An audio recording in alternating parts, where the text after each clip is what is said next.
I want to welcome all of the petitioners to this hearing on freedom of expression in Ecuador. I have been advised that the state will not be attending the meeting, and I was between upstairs and downstairs trying to sort some things out, but nevertheless, we proceed, and we express our profound regret and disappointment that the state of Ecuador has not seen fit to join us, and we hope that in the future they will attend other meetings. This morning, I have with me former Vice President on my right, Commissioner Tracy Robinson on my left, another former Vice President, Jesus Orozco, and also, what I don't know if to say new, but a Freedom of Expression Rapporteur, Edison Lanza, joining us at this hearing. Our petitioners this morning, there are several of them, but we should have enough time for all of you to speak. Unión Nacional de Periodistas, Facultad de Jurisprudencia de la Pontificia Universidad Católica de Ecuador, Catholic University of Ecuador Law School, Fundación Andina para la Observación Social y el Estudio de Medios, Usuarios Digital Users, I see in brackets, that one is easier. So welcome to you all. Instead of the normal 20 minutes, we will give you a little more time. We'll suggest 30 minutes for you to speak, since it's only one party here today. So please proceed.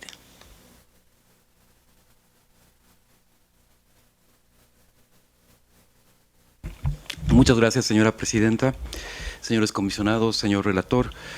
Creo que vamos a utilizar menos tiempo del que nos han concedido tan amablemente.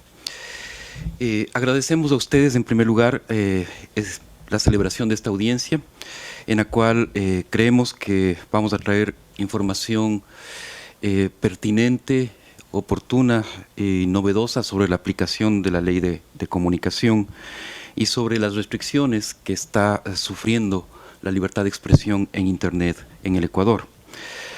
Lamentamos asimismo la tercera ausencia consecutiva de los representantes del Estado en este espacio, lo que revela la actitud de negligencia y de abierto irrespeto tanto a la honorable comisión como a quienes sufrimos violaciones a nuestros derechos fundamentales. Desde la última audiencia temática, en marzo del año pasado, sobre esta materia, las agresiones y amenazas contra periodistas, medios y ciudadanos comunes se han incrementado dramáticamente, un 46% en comparación con el 2013. Es así que en el 2014 se reportaron 254 agresiones contra la prensa, tal como consta en el gráfico que ustedes tienen al frente suyo. La tendencia no se detiene, porque solo entre enero y febrero del 2015 se han reportado ya 46 nuevas agresiones contra la prensa en el Ecuador, lo que sin duda configura el periodo con más agresiones directas contra la libertad de expresión en nuestro país. El principal tipo de agresión, además, son las decisiones judiciales y administrativas arbitrarias, es decir, 132 de estas 254 agresiones son producto de estas decisiones judiciales y administrativas arbitrarias. Generalmente, estas decisiones están relacionadas con la aplicación de la ley de comunicación. El segundo tipo de agresión que hemos reportado en número son las agresiones verbales. El uso del poder abusivo del poder estatal es el tercero y las agresiones por censura el cuarto. Cabe destacar en este cuadro también que las agresiones por censura directa en Internet se han incrementado ostensiblemente en este periodo hasta sumar 18 casos solamente en el lapso de este año. El incremento se explica en gran medida por la restrictiva aplicación de la Ley Orgánica de Comunicación, normativa que a criterio de la Honorable Comisión y su Relatoría Especial contradice estándares internacionales. Desconociendo pronunciamientos de todos los organismos de derechos humanos, en septiembre del 2014, la Corte Constitucional resolvió que la ley tiene plena concordancia con la Constitución y los instrumentos internacionales de derechos humanos. A criterio de los jueces, cuyo presidente, Patricio Pazmiño, aspira a ocupar un lugar en la Corte Interamericana, la ley no afecta derechos fundamentales, contradiciendo todos los criterios de la Honorable Comisión y de otros altos organismos de derechos humanos del mundo. La Superintendencia de la Información y Comunicación ha aplicado de forma arbitraria la norma. Ya tenemos ley y la usaremos, entre comillas, es lo que ha señalado el presidente de la República y lo ha cumplido. Hasta el pasado viernes se ha contabilizado 265 procesos que han derivado en 82 sanciones contra medios y periodistas. Se castiga a los medios por sus titulares, por su línea editorial, entre comillas, sensacionalista, por no rectificar opiniones de los articulistas. Se les obliga a pedir disculpas por caricaturas. Se sanciona además el humor, a caricaturistas porque sus dibujos discriminan y a programas de comedias por jugar con el doble sentido. Acciones de oficio de la misma superintendencia, funcionarios de gobierno, políticos, excandidatos y grupos afines al poder son quienes han utilizado intensivamente la Ley Orgánica de Comunicación, que en todo caso no ha servido para democratizar la palabra o defender a los ciudadanos, sino como un instrumento de control de la opinión y de la información independientes. De hecho, en este tiempo se ha agravado la concentración de los medios estatales y privados en manos de grandes conglomerados de alcance continental, como es el caso del grupo de medios del señor Ángel González, que acaba de comprar el grupo El Comercio, uno de los más importantes grupos mediáticos del Ecuador. Y el sector comunitario, en cambio, permanece como absolutamente marginal. Apenas se han concedido 17 frecuencias al sector comunitario y muchas de esas emisoras permanecen en el absoluto olvido y a punto de cerrar sus puertas. En contraste, son los medios pequeños privados los que más consecuencias han sufrido con la aplicación de la ley. Canales de televisión, medios impresos y radios locales han sido sancionados con multas económicas considerables que en muchos casos superan incluso su patrimonio, poniendo en riesgo su existencia misma. Cabe señalar en este punto que durante el ejercicio, el periodo de aplicación de la Ley de Comunicación, ya han cerrado 4 medios impresos en el Ecuador, entre ellos el segundo diario más importante de la ciudad de Quito, el diario Hoy.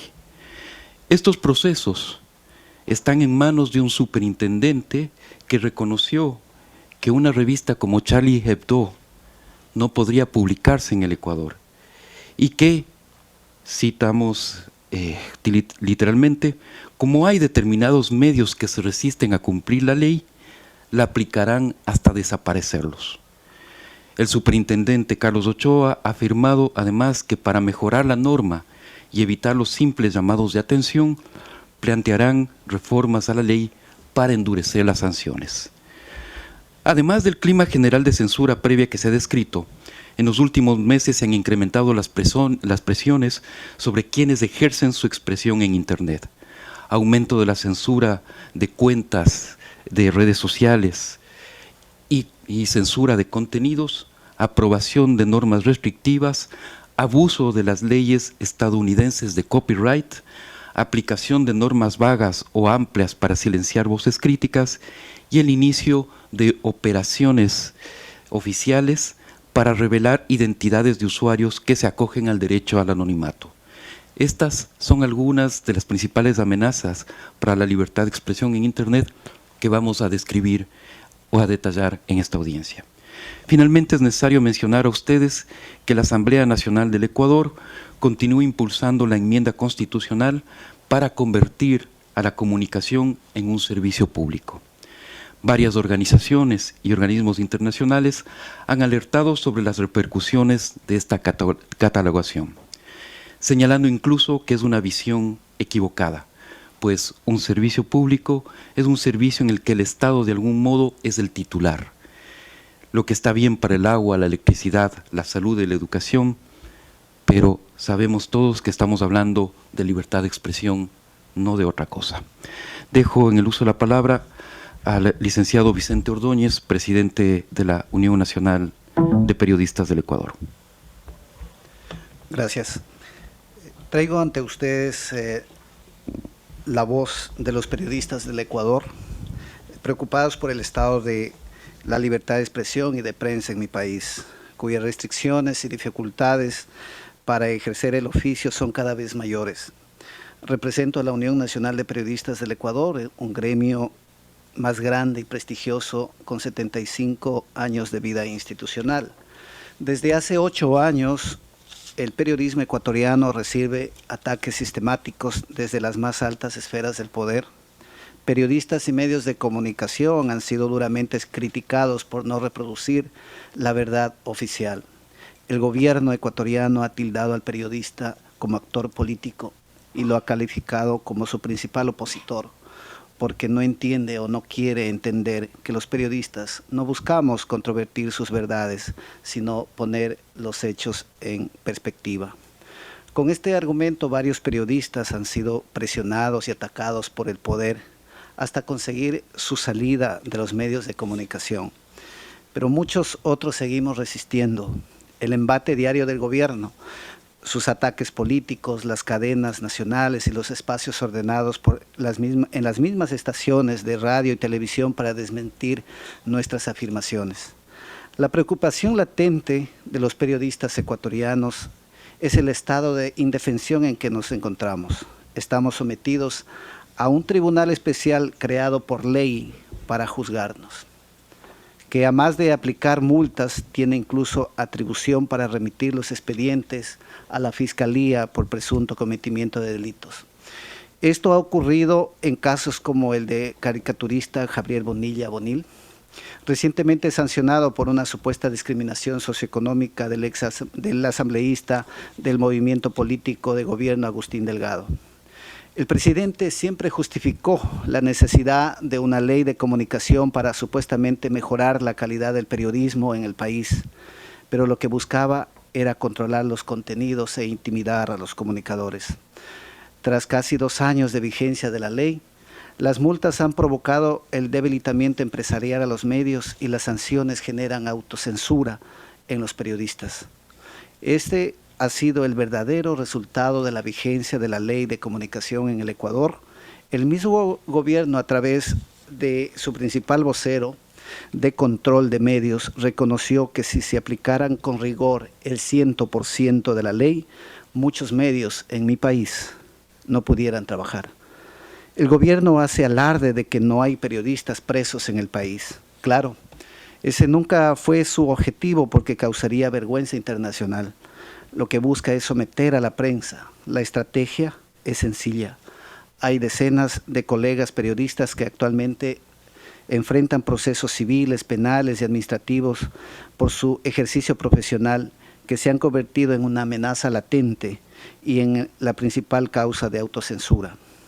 Las mayores consecuencias las sufren los ciudadanos que por ejemplo, hemos visto que se han visto privados de todo tipo de información, como investigaciones periodísticas que revelan hechos de corrupción, y ante la inminente falta de garantías, poco se hace de investigación en mi país.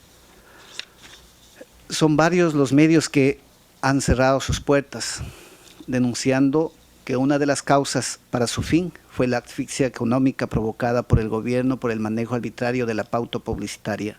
Como efecto de aquello, hay decenas de colegas periodistas que han perdido su trabajo y otros cuantos aún esperan el pago de haberes pendientes, como los colegas del diario Hoy, cuya liquidación se encuentra en manos del Estado. Con estos antecedentes, señores comisionados, quiero invitarlos a reflexionar. ¿Qué periodismo puede prosperar con medios perseguidos, cerrados y en proceso de quiebra? ¿Qué periodistas podemos trabajar libremente con juicios pendientes en contra y con censores en las salas de redacción? ¿Qué ciudadano se atreverá a dar su opinión en las redes sociales cuando sea obligado a revelar su identidad? Ahora dejo con ustedes al doctor Santiago Guarderas, decano de la Facultad de Jurisprudencia de la Universidad Católica de Quito. Gracias. Señora Presidenta, señores comisionados, el Centro de Derechos Humanos de la Pontificia Universidad Católica de Ecuador, que tiene por objeto promover y defender los derechos humanos, quiere presentar el siguiente punto de vista. Como se ha señalado, Tras la aplicación de la ley, el derecho a la libertad de expresión en Ecuador se ha visto seriamente menoscabado. La preocupación que la Comisión advirtió en el informe del 2008 se ha convertido en una realidad, pues el gobierno del Ecuador ha asumido amplios poderes para controlar y regular la comunicación. En los procesos administrativos que lleva adelante la Superintendencia de Comunicación, se violan abiertamente las garantías del debido proceso y se desconocen los estándares internacionales sobre libertad de expresión. Dentro de las primeras, merece especial mención la falta de motivación en las resoluciones. Como los distinguidos comisionados conocen, el deber de motivación ha sido establecido por la Corte como una garantía fundamental para lograr una tutela efectiva y un debido proceso, señalando además que esta obligación ha de ser entendida como la justificación razonada que permite llegar a una conclusión. Conjuntamente con la inobservancia de este deber, la desproporción en las sanciones impuestas es una constante en el accionar de la superintendencia, pese a que la Corte Interamericana ha señalado con claridad en qué consiste el principio de proporcionalidad. Esto se evidencia, por ejemplo, en una resolución de septiembre del 2014, en la que el diario La Prensa de la ciudad de Riobamba fue sancionada con una multa de varios miles de dólares por no publicar en su portada el número total de los ejemplares puestos a circulación. La ley no prevé ninguna sanción por incumplimiento de esta obligación. Sin embargo, interpretando de manera extensiva y análoga la falta como una restricción ilegal a la libertad de información, se aplicó, contrariando el principio en materia punitiva, una sanción prevista para otra figura totalmente distinta a la juzgada. El hecho de que se haya impuesto una multa tan excesiva a un medio pequeño viola claramente este principio. Dicha multa, en consecuencia, no persigue proteger un bien jurídico determinado y tampoco se configura como un medio adecuado para enmendar la supuesta gravedad de la información. Más bien, este tipo de condenas podría ocasionar que medios de comunicación locales que no tienen una amplia circulación cesen sus operaciones, transformándose entonces en una medida indirecta para limitar la libertad de prensa. De otro lado, la superintendencia como entidad juzgadora y respeta los estándares de protección del sistema interamericano sobre libertad de expresión. La potestad de juzgar exige un correcto y profundo análisis interpretativo de las normas con una fundamentación clara que observe dichos estándares, sobre todo si se considera que son disposiciones abiertas y ambiguas que atentan no solo contra la libertad de expresión, sino también contra otros derechos establecidos en la Convención Americana. Las resoluciones responden a un criterio subjetivo, político antes que jurídico, y buscan acallar a los ciudadanos y a los medios que tienen un criterio distinto al del gobierno. En varias de las resoluciones, la autoridad sanciona a la persona y al medio de comunicación que difundió su opinión o comentario. Podemos citar un caso. Frente a una denuncia de un dirigente del fútbol ecuatoriano, se condenó tanto a los presentadores de un programa cómico de opinión deportiva como a un canal de televisión, atribuyéndole responsabilidad solidaria por el supuesto cometimiento de linchamiento mediático concertado entre presentadores y un grupo de marionetas. No es correcto que se responsabilice al medio de comunicación por opiniones o comentarios de terceros, sean estos o no marionetas, menos aún si tales opiniones son transmitidas en vivo y sobre todo si se toma en cuenta que, según la jurisprudencia interamericana, ninguna opinión puede estar sujeta a censura previa. La Honorable Corte, así como el Comité de Derechos Humanos en la Observación General número 34, ha confirmado la importancia de permitir que los medios de comunicación ejerzan sus actividades sin coacciones.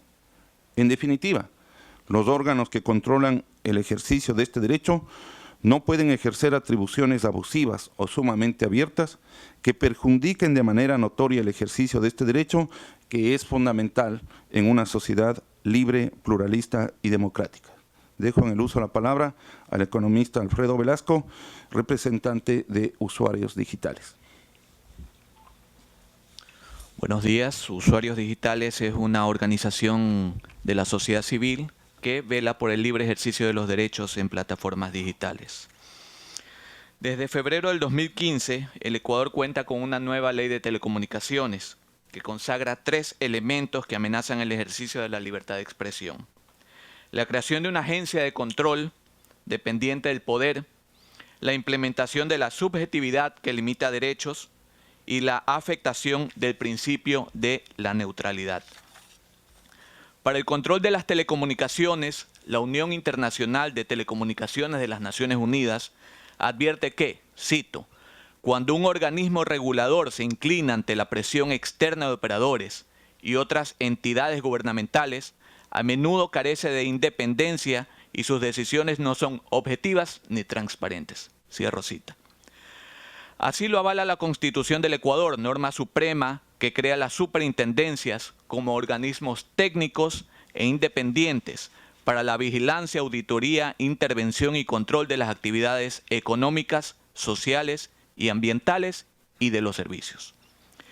Sin embargo, esta ley, la Ley de Telecomunicaciones, eliminó una superintendencia y dio paso a una agencia de control, cuyo directorio se conforma por el delegado del presidente de la República, el ministro de Telecomunicaciones, quien también preside la empresa operadora estatal, y el secretario de Planificación, dejando claras dudas de la independencia en la toma de decisiones, ya sea por temas políticos o comerciales.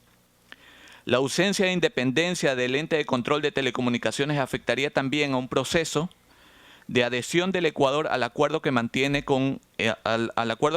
la Unión Europea con Colombia y Perú. Adicionalmente, esta agencia de control tendría facultades superiores en estado de excepción, ya sea por conmoción interna, calamidad pública o desastre natural, cuando esa facultad es de exclusiva potestad del presidente de la República, según la normativa constitucional vigente.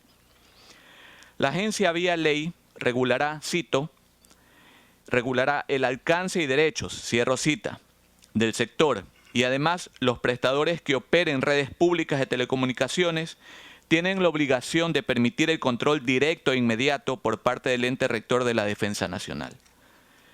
Aquí se debe recalcar que durante importantes hechos de legítima movilización social, Internet ha sido el único medio de libre flujo de información sobre lo acontecido, frente a disposiciones gubernamentales para que medios de comunicación masivos emitan únicamente información oficial. El principio de la neutralidad de la red también se ha visto afectado en la Ley de Telecomunicaciones. Este principio garantiza el uso de las plataformas sin restricciones para acceder a cualquier contenido o servicio legal en la red. La norma permite a los prestadores de Internet acciones técnicas de administración de la red, pero al mismo tiempo, a través de esta puerta trasera, restringen determinados servicios y contenidos, lo cual afecta a la circulación de opiniones e ideas a través de Internet.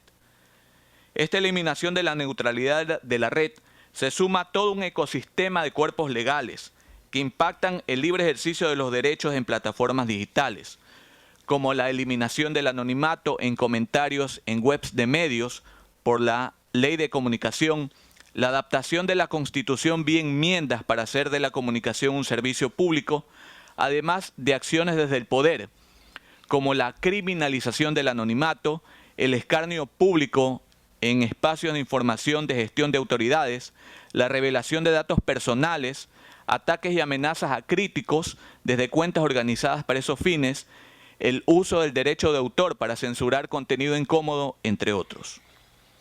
Todas estas acciones atentan contra el libre ejercicio de los derechos en plataformas digitales, los cuales en varias resoluciones de las Naciones Unidas se solicita se deben proteger tanto offline como online. Dejo la palabra a Mauricio Alarcón, representante de Fundamedios. Señores comisionados, a inicios de 2015, el presidente Rafael Correa declaró oficialmente iniciada la batalla por la dignidad y por la verdad en las redes sociales. Insistió en que las supuestas críticas ciudadanas en las redes no eran sino una campaña de desprestigio sistematizada, de ataques contra su gobierno. El objetivo, generar odio. Amenazó además con dar a conocer los nombres de quienes lo calumniaban, así como sus fotos y cuentas personales, para ver si les gustaba lo que hacían a otros. A partir de ese momento, nombres y fotografías de varios ciudadanos que ejercían crítica en redes sociales fueron dados a conocer a través de una página web denominada Somos Más, misma que fue implementada con fondos públicos. Además, como podemos ver, los datos personales de estos ciudadanos fueron difundidos por el propio presidente de la República a través del aparato de propaganda del Gobierno Nacional, violando claramente su derecho al anonimato y a su protección de datos personales. Dichas personas han sufrido las consecuencias de esta acción, recibiendo insultos y amenazas, tanto de claros simpatizantes del régimen como de cuentas falsas. Esto ha provocado en consecuencia que muchos de ellos cierren sus cuentas personales. La razón para esta declaratoria de guerra es la publicación de una fotografía del presidente de la República supuestamente haciendo compras en un centro comercial en Ámsterdam, Holanda. El responsable de difundir dicha imagen junto a un comentario gracioso era el administrador de una página satírica de Facebook llamada Crudo Ecuador. Correa prometió públicamente que revelaría su identidad, advirtiendo, textualmente, vamos a encontrar a esta persona para ver si es tan jocoso, si sigue siendo tan valiente. Es un simple cobarde que se esconde en el anonimato para insultar y desfogar sus odios. Esta persona fue amenazada a través de las redes sociales, pero además recibió un ramo de flores y una nota anónima en donde lo identifican con nombres y apellidos a él, a su esposa y a sus hijos menores de edad, en la casa de un familiar, donde se encontraba refugiado por las amenazas recibidas. Hay que tomar en cuenta que nadie fuera de su círculo familiar conocía su paradero. Pocos días más tarde, Crudo Ecuador anunció públicamente su retiro de la red social ante la presión y acoso del gobierno, afirmando que no gozaba de las garantías necesarias para seguir haciendo su trabajo, que había poca seriedad de las autoridades al momento de hacer su investigación y que había sido el propio presidente de la República el que había puesto en riesgo su vida y la de su familia por las descalificaciones y ataques en el enlace sabatino.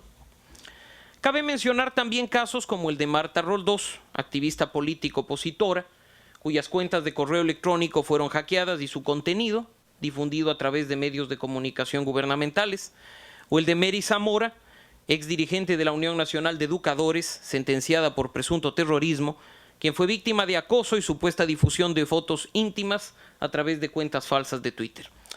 Así también se han vuelto recurrentes los ataques informáticos a páginas web, como lo que ocurrió con Diario La Hora y nuestra organización Fundamedios, pues a través de ataques de denegación de servicios, que normalmente se realizan desde varios puntos, se ocasiona una saturación del servidor para posteriormente bloquear el IP, con lo cual la página deja de estar operativa, tanto para el usuario, que no puede acceder a su contenido, como para el afectado, quien no puede administrar el sitio. A este tipo de ataques a la libertad en Internet se suman los que ya han sido denunciados oportunamente ante ustedes. Tuiteros y blogueros investigados y detenidos por expresarse, retiro de contenidos en plataformas como YouTube o Twitter, contratos públicos para monitorear las redes sociales, amenazas a los medios por los comentarios que recogen en sus páginas web, entre otros. Para el cierre de esta presentación y la presentación de peticiones, dejo con ustedes al caricaturista Javier Bonilla Bonil. Señora Presidenta, señores comisionados,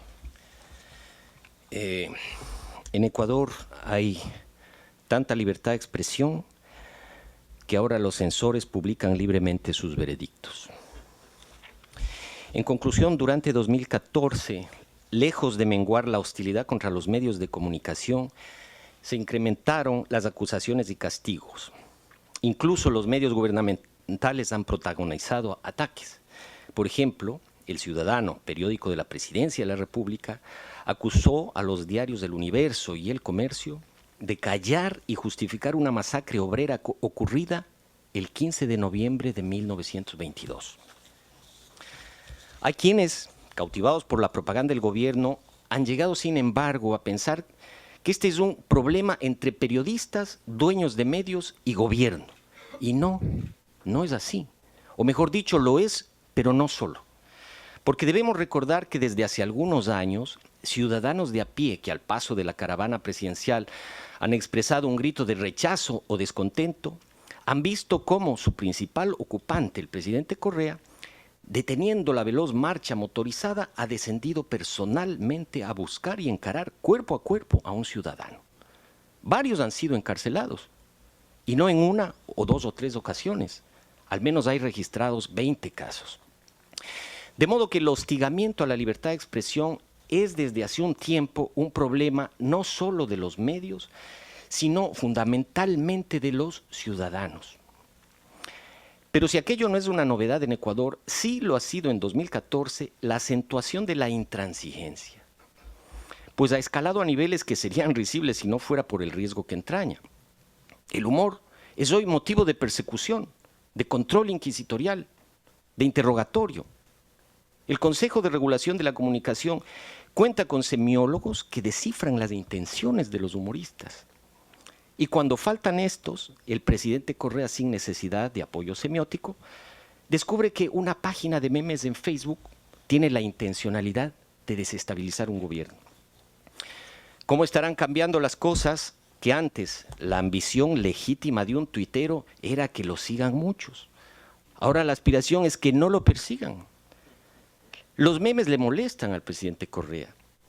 A quienes hacen humor a costa de él los llama odiadores. Curiosa comprensión de un fenómeno en donde la idea es hacer el humor y no la guerra. Pero él decidió hacer la guerra a los memes y ofreció reclutar voluntarios que ataquen a los cibernautas. A tal punto llegó esta absurda guerra que el comediante inglés John Oliver le dedicó una de sus intervenciones e intentando desmentir la persecución al humor, el presidente dijo: si mis chistes son de fama mundial.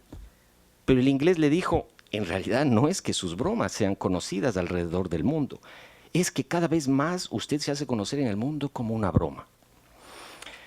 Risa e iras en español tienen las mismas letras. Quienes escogen la primera lo hacen para defenderse. Los que escogen las segundas quieren la reelección indefinida. En virtud de todo lo expuesto, queremos hacer las siguientes peticiones a la Honorable Comisión y a su Relatoría Especial.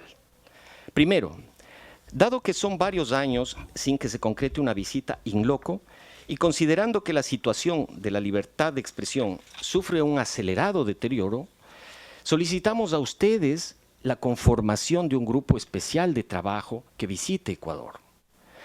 Constate la situación antes expuesta y elabore un informe. Segundo, pedimos se realice un estudio sobre la situación de los derechos digitales en la región y desarrolle estándares sobre la materia. Tercero, solicitamos se realice un pedido de opinión consultiva a la Corte Interamericana sobre el alcance del derecho consagrado en el artículo 13 de la Convención Americana en relación al ciberespacio.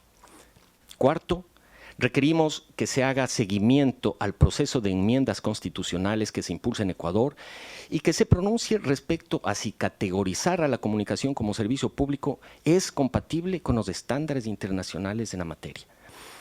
Quinto, solicitamos se recomiende al Estado ecuatoriano. I'm afraid we might have to ask you to give us the rest in writing because we've already gone nearly 3 minutes. This is the last petition, please. The last point? Yeah, the last one. Point? The fifth one is the last. Okay. Recomiende al Estado ecuatoriano que adopte las medidas necesarias para garantizar el respeto a los estándares internacionales sobre libertad de expresión y para que sus autoridades administrativas lleven adelante el control de convencionalidad en los procesos que llevan adelante. Señores comisionados, señor relator, señor secretario ejecutivo, muchas gracias. Okay. Thank you very much. I am, as rapporteur for Ecuador, I wanted to start just to make a couple of brief comments to say that Of course, this is a long-standing issue for the Commission. We've had several hearings and other activities on this issue. We remain very concerned about freedom of expression in Ecuador, and it is compounded, of course, when we don't have the state here with us to perhaps respond to some of those concerns that you have raised and to give us another dimension to the issue. Clearly, it is legitimate for any state to have rules in place, laws in place, which would try to regulate some of the, for example, defamation or irresponsible statements of journalists, those which incite hate, as the case may be.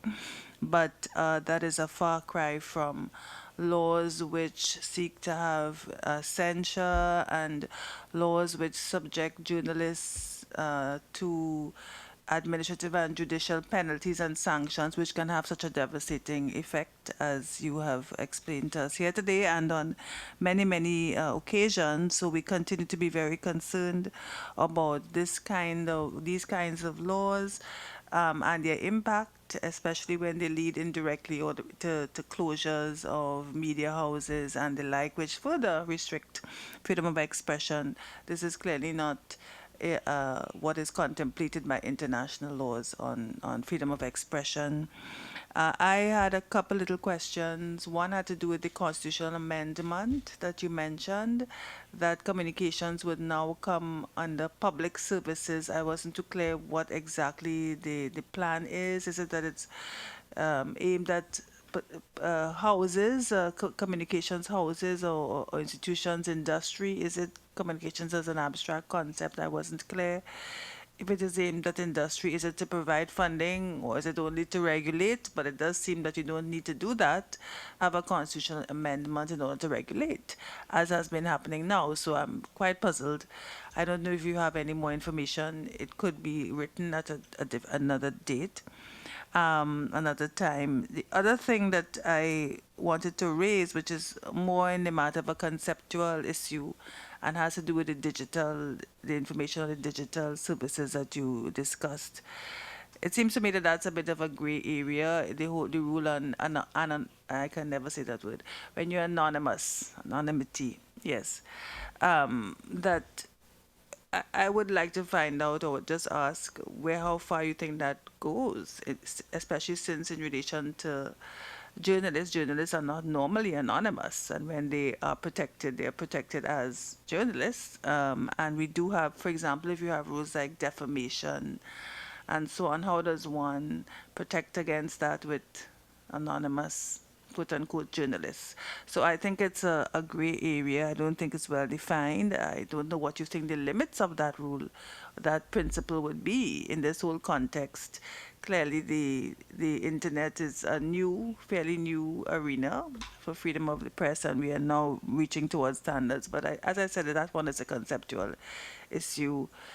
So I would like to hear some of your thoughts in relation to that. But as regards the other issues, I think those are well defined. I will ask our rapporteur on freedom of expression to speak next, because I'm sure he has a lot to say on this issue. Thank you.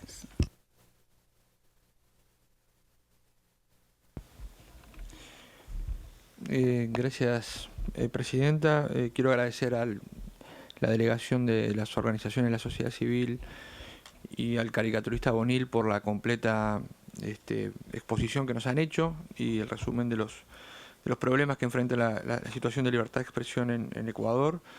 En primer lugar, al subrayar que la Relatoría Especial para la Libertad de Expresión ha estado atento y ha llamado la atención en varias oportunidades sobre algunos de los aspectos que ustedes expusieron, acaban de exponer en esta audiencia, en particular en dos oportunidades, una la anterior relatora y en otro caso el actual relator, en este caso yo, en una visita académica que hice a Ecuador nos pronunciamos y llamamos la atención sobre los peligros que entraña la reforma constitucional que pretende elevar al rango de derecho constitucional la comunicación, y lo hicimos porque la enmienda propuesta es lo suficientemente amplia y ambigua como para permitir la intervención estatal al declarar un servicio público toda la comunicación, no solo las comunicaciones de los medios de comunicación, sino también las comunicaciones en Internet, las comunicaciones incluso interpersonales.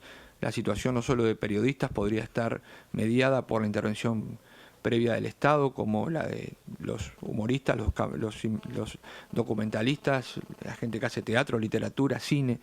Por lo tanto, es una disposición extraña al ordenamiento del sistema jurídico interamericano, y eso ya lo manifestamos claramente. En segundo lugar, recordar también que la Relatoría para la Libertad de Expresión tiene ya un informe aprobado por esta Comisión Interamericana de Derechos Humanos sobre Internet y libertad de expresión, donde seguramente no agotamos todas las digamos, desafíos que nos plantea el mundo digital, pero sí, al menos las cosas que ustedes mencionaron, ya están abordadas por este informe, y hay claros estándares sobre que la libertad de expresión debe tener las mismas garantías y protecciones y promoción en el mundo online, al igual que lo tiene en el mundo offline, por decirlo de algún modo, e incluso en cuanto al anonimato, como bien decía la señora presidenta, no promovemos la irresponsabilidad en Internet, pero sí decimos que, sobre todo en caso de ciudadanos, no tanto, como decía la señora presidenta, en caso de periodistas, que trabajamos a cara descubierta, pero sí muchas veces en caso de ciudadanos, la crítica a través de las cuentas anónimas o a través del anonimato, cuando no, digamos, incluye una violación a otro derecho o una invasión a la privacidad ilegítima, o no incluye un acto, digamos, de promoción de agravio a los derechos de niños, niñas y adolescentes, por ejemplo, es perfectamente legítima, y no solo legítima, sino que deseable en las actuales democracias para promover la participación. Eso ya está dicho en el informe de modo genérico, en el informe de la Relatoría Especial, y en un reciente comunicado que la Relatoría Especial para la Libertad de Expresión libró sobre la discusión que ustedes hicieron referencia, en el sentido de digamos, las amenazas que sucedieron a la exposición pública de estas personas que hacen uso de las redes sociales para criticar. Digo esto para subrayar que esta comisión ha estado atenta a todas estas iniciativas que ha realizado la Relatoría, han contado con el apoyo de la comisión. Sin perjuicio de lo cual, tomamos nota de algunas de las recomendaciones que ustedes nos hacen para ponerlas a estudio, como lo de estudiar más integralmente o más a fondo la situación de los derechos digitales y libertad de expresión en la región. Algunas preguntas que les dejo para que nos hagan llegar en su momento. Les pediría, de algún modo, ustedes hicieron un cuadro general y dieron algún ejemplo al pasar, pero es importante que la Comisión tome conocimiento de cuáles son las sanciones que se aplican a los medios de comunicación, qué monto tiene, por qué ustedes sostienen que son desproporcionadas y que son digamos, y las figuras ambiguas que ustedes describieron, a qué casos concretos se aplicaron para poder ver si hay o no vulneración de derechos. Hablaron de la posibilidad que una reciente ley establece para la intervención directa de la Defensa Nacional en las comunicaciones, en las telecomunicaciones. Al menos así entendí la apreciación. Nos gustaría, sí, mucho más precisión sobre eso, porque es un tema que no lo tenemos estudiado a fondo. ¿Cuál es la ley que habilita esa intervención? ¿Bajo qué supuestos puede intervenir y bajo qué proceso puede intervenir digamos, las autoridades de defensa en las comunicaciones? Si hay un proceso con intervención judicial previa o control judicial o no. Son algunas dudas que me surgieron, y también la posibilidad de que nos mantengan informados sobre el trámite, ya que lamentablemente no tenemos al Estado para preguntarle sobre el trámite de esa enmienda constitucional que ustedes hacen referencia. Muchas gracias. Former President Orozco.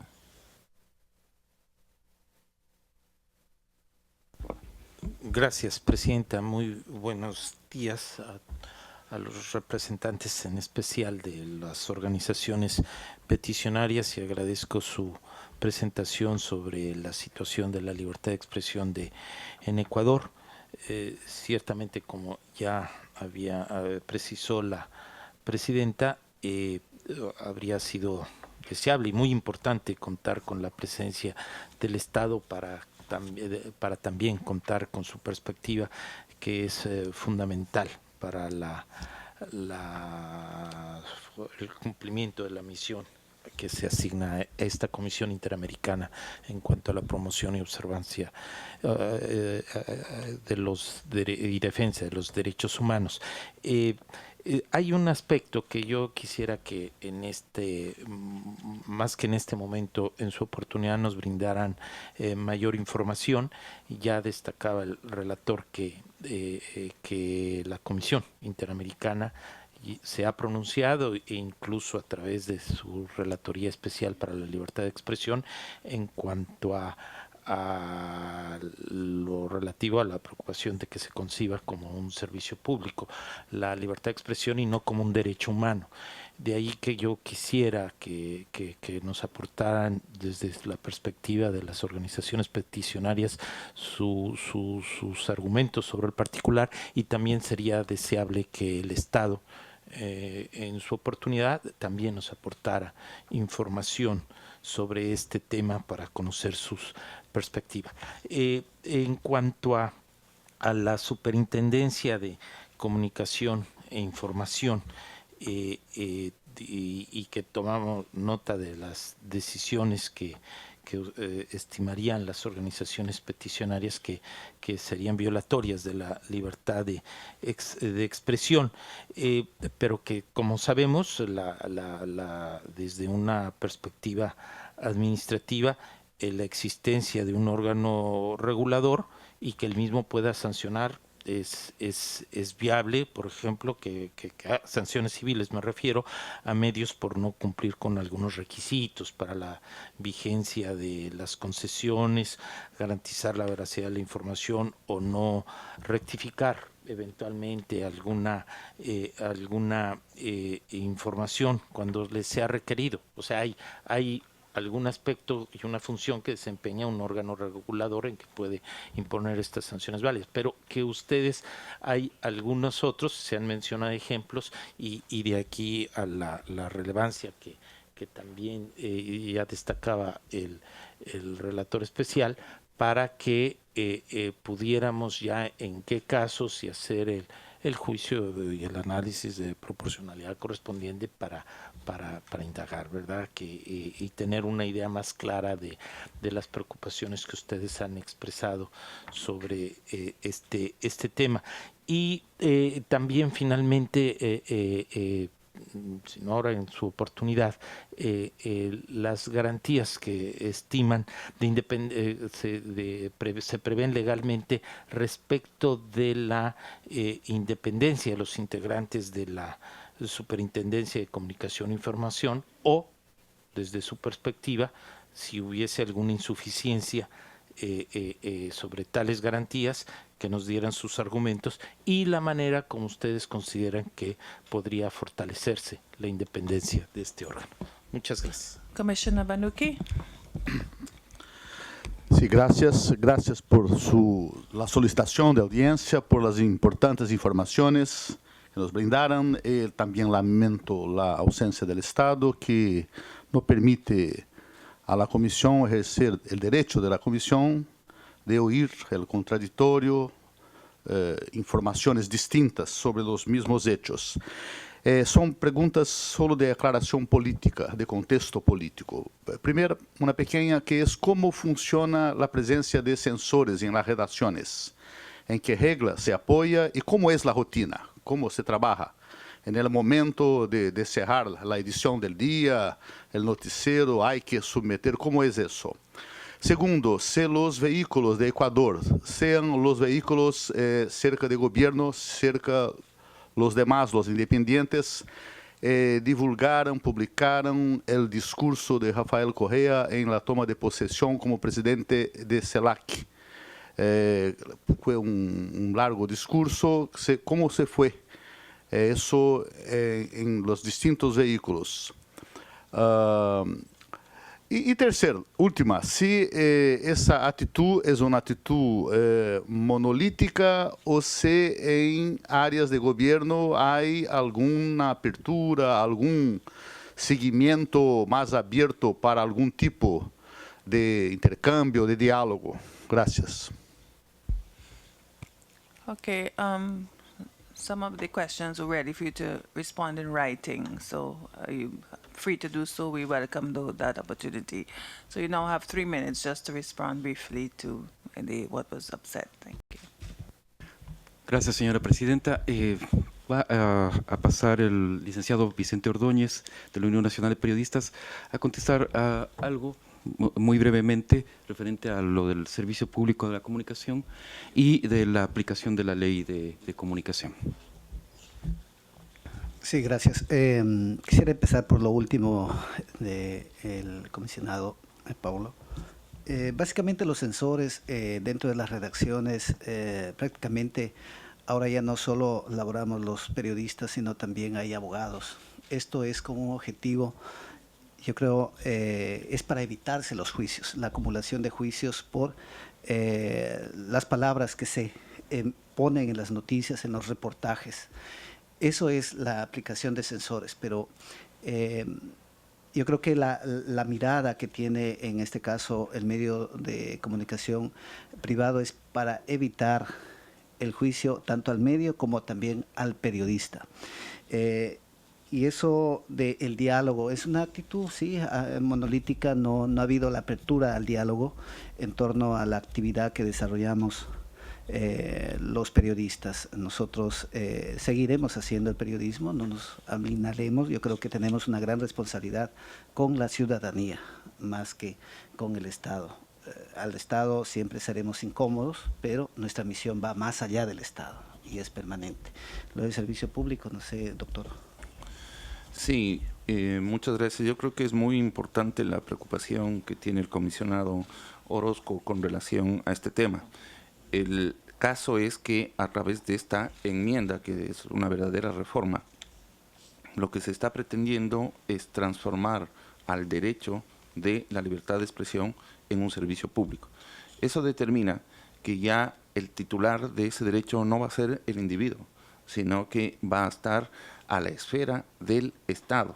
Y el Estado es el que va a proveer ese servicio, el cual está sujeto a ciertos principios, como todos los servicios públicos que hay en el Ecuador, el agua, la electricidad, etcétera, entre ellos la igualdad, entre ellos la calidad, y por lo tanto se podrían establecer sanciones si es que no se cumplen con esos estándares que establece para todo servicio público. Eso es desnaturalizar completamente el derecho y convertirlo en un servicio público. Buenos días. Respecto al tema de la ley de telecomunicaciones, hubieron dos preguntas. La una respecto al control directo de las telecomunicaciones por parte del ente rector de la seguridad nacional.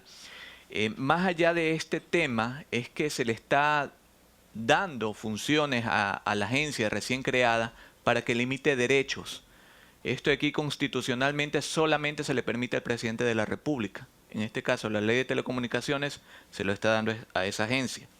En segundo lugar, la importancia de la independencia de una superintendencia. La Constitución crea superintendencias precisamente para que exista una independencia del poder.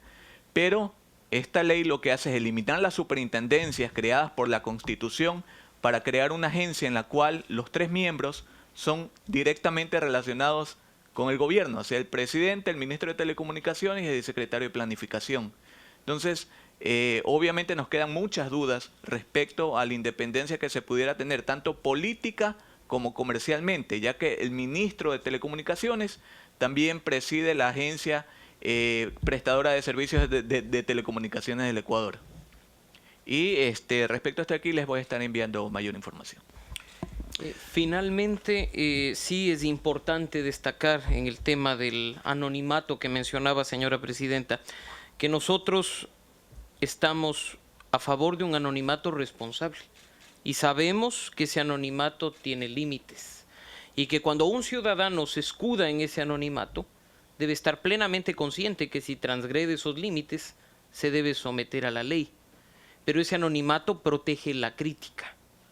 Y la crítica no es un cometimiento de delito. Criticar al gobierno, criticar sus funciones, criticar al presidente de la República o reírse del poder escudado en el anonimato, no transgrede ninguna normativa. Y así lo ha reconocido el propio presidente de la República, quien no tiene atribuciones constitucionales para investigar tuiteros, para perseguir blogueros o para, violando datos personales, revelar la identidad de ciudadanos que le resultan incómodos.